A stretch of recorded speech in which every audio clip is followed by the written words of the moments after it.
Here's some tips for how to keep multiple axolotls in the same tank and how to introduce them. I should mention that not all axolotls will be able to get along with others.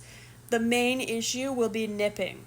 A lot of axolotls are cannibalistic, and if they are not moved on to the right food sources as babies, they can continue to be cannibalistic into their adulthood. Luckily, their evolution has taken this into account, so they have evolved to be able to regrow basically any part of their body. However, this should not be relied on. If you are seeing nipping in your tank, it's time to separate them before you start losing limbs. So first things first, you're going to need to pick a good pairing. And by this, I don't mean picking two axolotls that you think would make a cute girlfriend and boyfriend, because males and females should never be kept in the same tank long term. They can be kept in the same tank to breed, but otherwise, males will breed females to death. A good pairing would be between two of the same gender and the same size. If you've got more than about an inch of a difference in size, the smaller one will most likely get picked on. You should also take into consideration your individual axolotl's personality. So some will actually be scared of other axolotls and just prefer to be alone. Others will have to be kept alone because some will just bite as soon as you even touch the water, and those axolotls will in most cases not be able to get along with others. So once you've found some axolotls that you think would make a good pairing or a good group, it's time to set up their tank. So the most widely accepted rule for keeping two axolotls together is to keep them in a 40-gallon aquarium in the breeder dimensions. This means it's got a wider base than height. It should be about 3 feet long. For each additional axolotl you add, you're going to want an extra square foot of space. This will equal to about 10 more gallons per axolotl. Next, you're going to need at least 2 hides per axolotl for them to feel secure. You will also need to keep in mind that the more axolotls you have, the heavier of a bioload you're going to have in that tank, meaning the stronger the filtration you're going to need. If you need some help understanding what an axolotl's aquarium looks like, I do have some videos going more into depth on that. So once you've got your aquarium set up and cycled and ready to go, I always suggest going the route of using a divider. So there are lots of places online that sell dividers for all different sizes of aquariums. I would recommend getting one that allows water to flow through it. This will allow the axolotls to smell each other and give each other a bit of time to get used to understanding that there's someone else in the tank. Personally, I really like making these egg crate ones. You can just cut them to whatever size you want. You can get them from most hardware stores. These also make really good makeshift lids. Now, to keep these dividers in place, I would recommend getting some of these divider holders online. They just kind of suction to the back and front of your tank and have a little area in there that you could stick the divider into just to hold it in place so they can't push it out of the way or get to each other. So once you've got that in there, you could put your axolotls into separate sides, and I would leave them like that for a week.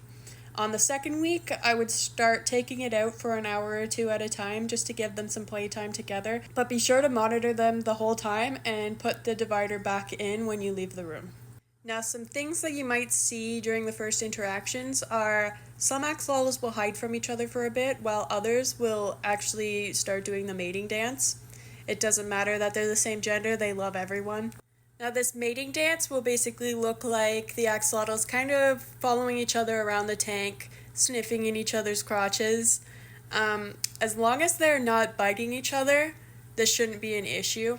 Males can get a little more excited than females to have a buddy, and this can actually cause their balls to get a little bit red and irritated. So if you do notice that, it might be time to separate them again for a bit. So after a week of them being separated and then a second week of them being separated with play dates, you should be good to go to remove the divider. I would watch them pretty closely for the first day just to make sure there's no nipping or anything going on, but as long as you don't see any of that, you should be good to move on to the next step. Because yes, unfortunately it's not over. They could still not work out. So now you're just going to let them live together, and you're going to watch them for a while, and you're going to have to be honest with yourself on whether you believe they really do enjoy each other's presence, or whether they would be happier on their own. Most axolotls will choose to be one or the other. They will either ignore that they have a partner in the tank altogether, or they will dogpile into one big cuddle group and they will just never really leave it. In my experience, the ones who don't seem to really care whether they have a buddy or not tend to be the more likely ones to accidentally nip another. Whereas the ones that are happy just spending all day cuddled in a corner with all the other axolotls, They will usually be fine with just being walked over and won't have as many accidental nipping issues. Now here's a couple more things to keep in mind if you're going to be keeping multiple axolotls together. You're going to need another tank. You won't necessarily need to have it running all of the time, but you should have a separate quarantine/hospital tank just in case things go wrong. And by things going wrong, I mean different illnesses or them suddenly not getting along. You will also need to be more careful and mindful when feeding a tank of multiple axolotls to avoid nips. When feeding a tank of multiple axolotls, you don't ever want to just put your hand with a worm right in the middle and have them all rush together. You want to kind of train them to eat from separate areas of the tank, which is very possible. You can even train an axolotl to eat from a dish. So what you're going to do is you're going to walk into your room to feed them, and you're going to see them all standing there at the front of the glass, kind of begging for food like little puppies.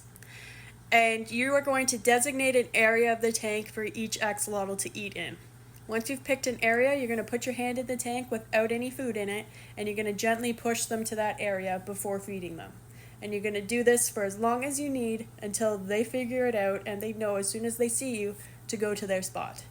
So there's some tips on successfully keeping axolotls together, but before I end this, I did just want to mention that most people will still find it easier and less risky to keep one axolotl alone. With that being said, over the past few years, I have met a few axolotls who really do better in pairs. However, they do seem to be the minority. But if you want to play it safe, it will most of the time be easier and less risky to keep them alone.